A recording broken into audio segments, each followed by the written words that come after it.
Good morning students. Today हम discuss करेंगे class 12 का चैप्टर नंबर फर्स्ट का topic.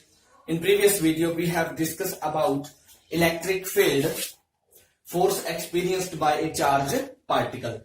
In this video we discuss about electric field lines or line of force। Electric field lines और line of force important topic है। क्या होता है? The curve along which a small test charge would tends to move when free to do so in an electric field।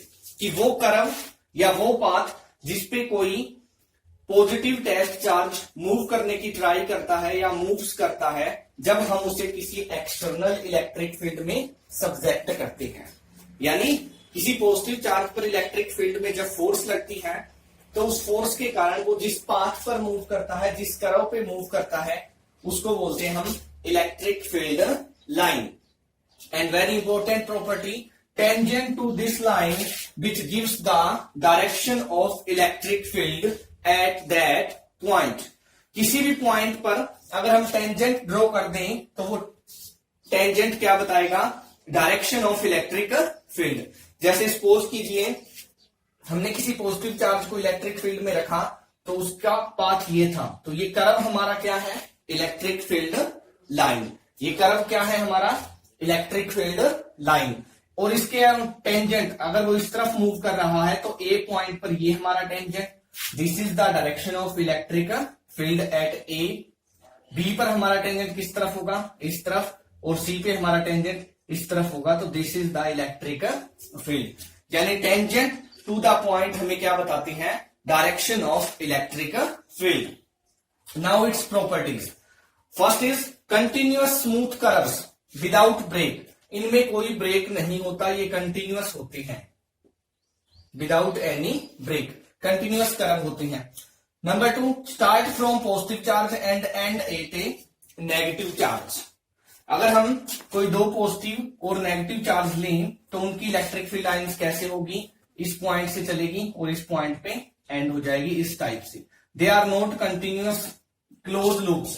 Close loop नहीं बनाती वो and हो जाती है पॉजिटिव से नेगेटिव की तरफ। These are the electric field lines of positive and negative charge. Briefly next topic में हम डिस्कस करेंगे।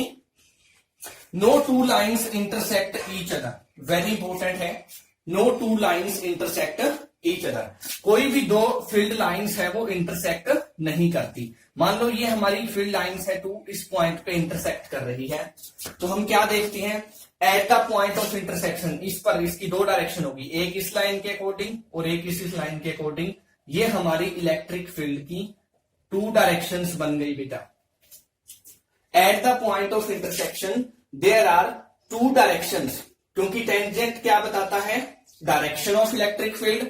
और इस पॉइंट पे हम क्या देखते हैं कि हमारे पास दो इलेक्ट्रिक फील्ड की डायरेक्शन है एक पॉइंट पर, सेम पॉइंट पर, which is not possible for a same field. So two electric field lines never intersect, वो कभी इंटरसेक्ट नहीं करती। Number 3, are always normal to the surface of conductor. ये हमेशा किसी कंडक्टर के सरफेस के नॉर्मल होती है। मान लो ये हमारा सिलेंड्रिकल सरफेस है जो इक्विलिब्रियम है, इसके अंदर जो हमने पॉजिटिव चार्ज रखा है और नेगेटिव चार्ज अगर इक्विलिब्रियम में है तो इलेक्ट्रिक फील्ड लाइंस हम कैसे ड्रॉ करेंगे? इस टाइप से सरफेस के वो नॉर्मल होगी हर पॉइंट पर। यहां पर इलेक्ट्रिक फील्ड लाइंस है वो इस तरह से बाहर निकल रही होगी। नंबर 5 क्या है? Contract length wise. ये लेंथ के अकॉर्डिंग कॉन्ट्रैक्ट करती है और यहां से हमें क्या पता चलता है? इनकी अट्रैक्शन फोर्स का पता चलता है कि पॉजिटिव और नेगेटिव चार्ज है वो अट्रैक्ट करते हैं। लेटरल प्रेशर, एक दूसरे पे प्रेशर डालती है। ये पॉजिटिव चार्ज, ये पॉजिटिव चार्ज, इनकी इलेक्ट्रिक फील्ड लाइंस जो होगी वो एक दूसरे के ऊपर लेटरली प्रेशर लगाती है, नॉर्मली प्रेशर एक्सर्ट करती है, जो हमें क्या बताता है? Repulsion between same charges. ये हमें रिपल्सन फोर्स के बारे में बताता है। And the last property is closeness of line gives us A measure of strength of the electric field.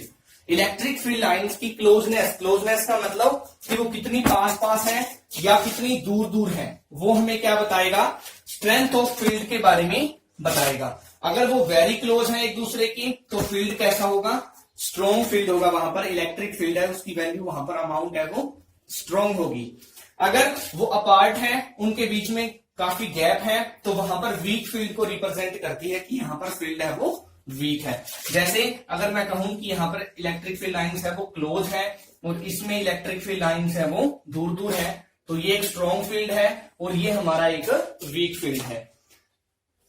And parallel और इक्वली स्पेस्ड लाइंस, अगर हम parallel electric field lines draw कर दें तो वो हमेशा क्या बताएगा, uniform electric field, uniform electric field. एक बार फिर से बता देता हूं, इलेक्ट्रिक फील्ड लाइंस का मतलब होता है लाइन ऑफ फोर्स। ये हाइपोथेटिकल होती है, एक्चुअली में हम इन्हें ड्रॉ नहीं कर सकते, सिर्फ ये हमें बताती है किसके बारे में, स्ट्रेंथ ऑफ इलेक्ट्रिक फील्ड के बारे में, force experienced by the particle कि किस डायरेक्शन में उस पर फोर्स लग रही है, उनके बारे में बताती है। क्या होती है, the curve along which a small test charge would tends to move when free to do सो।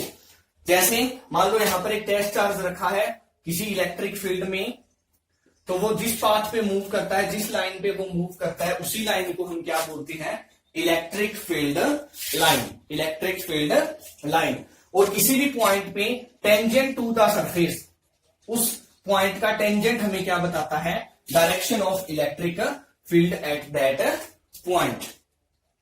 इनकी प्रॉपर्टीज में जो सबसे मेन है, कोई two electric field lines intersect नहीं करती। क्लोजनेस क्या बताती है, क्लोजनेस स्ट्रेंथ ऑफ फील्ड को बताती है, स्ट्रॉन्ग है, वीक है, और अगर पैरेलल लाइंस है तो वो यूनिफॉर्म फील्ड होता है। एंड अदर इज कि जो सरफेस ऑफ कंडक्टर है उसकी नॉर्मली ली जाती है।